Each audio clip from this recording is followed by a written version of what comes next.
Hey guys, welcome back to another video. I hope you're having an awesome day or night wherever you are. And today's video, obviously you can tell by the title, is how I afforded my S13 180SX at the age of 20 or 19. I can't really remember when it was. It was a few years ago. Obviously the prices were cheaper back then, but let's get into the video.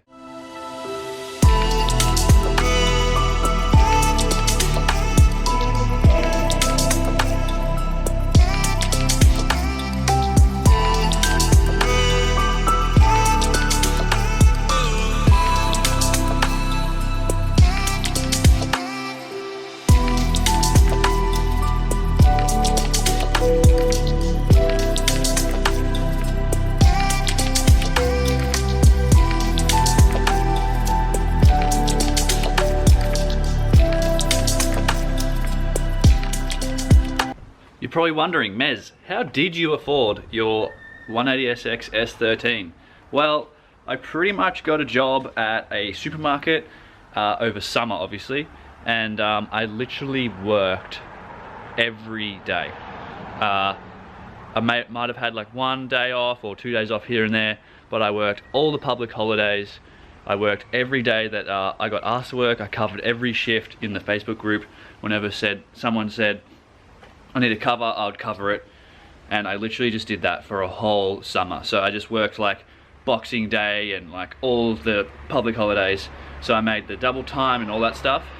And I even worked at night, got home late, it sucked, but I really wanted a drift car and I really wanted a 180SX or an S13. So that is number one key to getting this.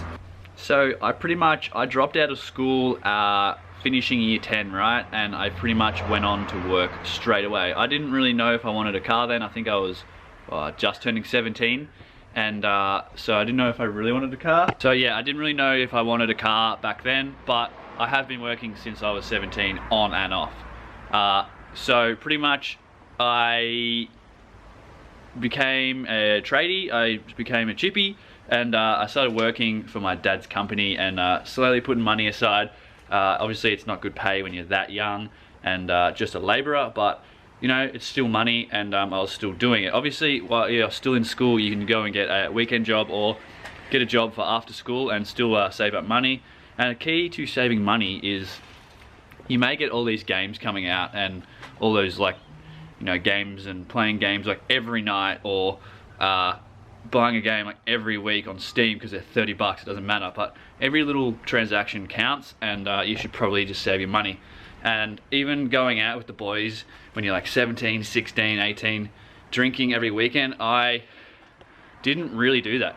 I only went out on weekends when I was about 18, and even then I only took like $50 out on a Friday, and I would barely ever spend it. I'd just drink at home, or I would, you know, just go out and have fun with my mates.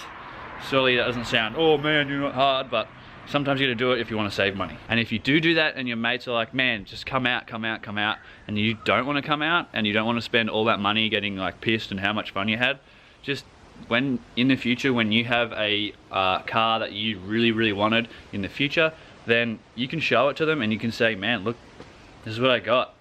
Anyways, back to the jobs. I then left my dad's company because we had a fight or a falling out.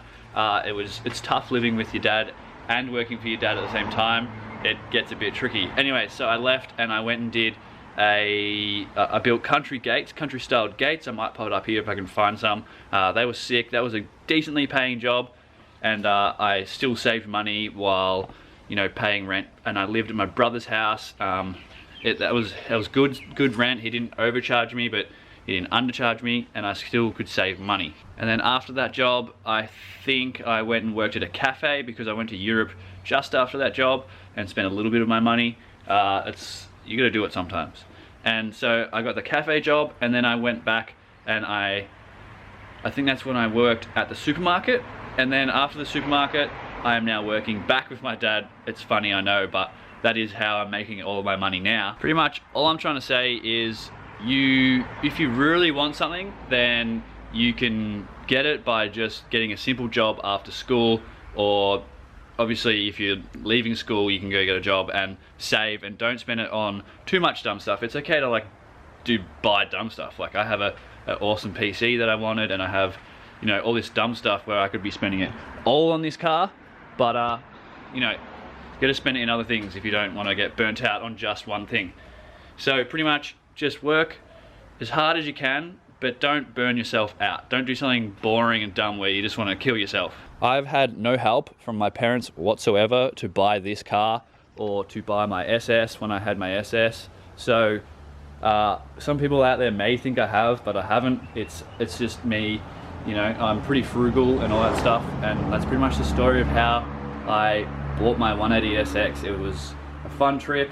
I worked with my mates at the supermarket. I worked all those nights and all those days to save up $10,000, I think. I went and bought this for $5,000. I know the prices are literally skyrocketing. It's the best investment ever, but I'm not gonna sell it because you guys have come with me on the journey to build this, to get it drifting. So if you are new, please leave a comment down below. Let me know what you think of the car. Go and check out my, when I picked up the car, I was so hyped for that. I had my dream factory. Obviously I couldn't afford that and this and a house, so we had to get rid of the factory.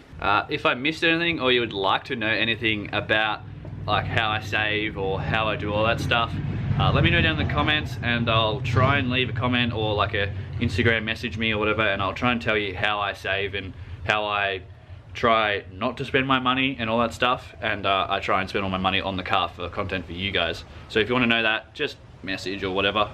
Next video, I'm going to be installing my bride bucket seat in the car that my brother got me, so obviously you guys are going to know what it is. I'm just letting you know. And I do have the roll cage out the back that is painted. I'll show you that in a second if you can't remember or you haven't seen it. It'll be going in there.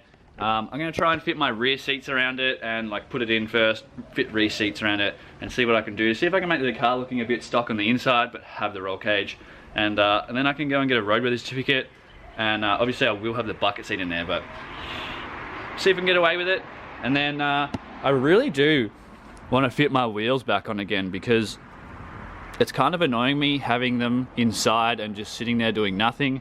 Also, I don't know if I've said this before, but I have wheels for the Hilux. I'm just waiting on some tires for them. I just need to order them, so I'll probably do that this week. I also got some parts coming for the 180SX there. I have an angle kit. I have rear camber arms for this. So we've got mods coming, we've got videos coming, and if you haven't tuned into the podcast at all, we go live every Thursday at 6 p.m. Melbourne time, Australia. So if you haven't tuned in, please tune into that live. We reply to comments, we rate cars, and most importantly, we talk to other Aussie YouTubers like Adam Reed, Zach Baldy. This week we have Samet, which is going to be awesome. So if you haven't, stay tuned for that, and I'll see you guys in the next one. Peace.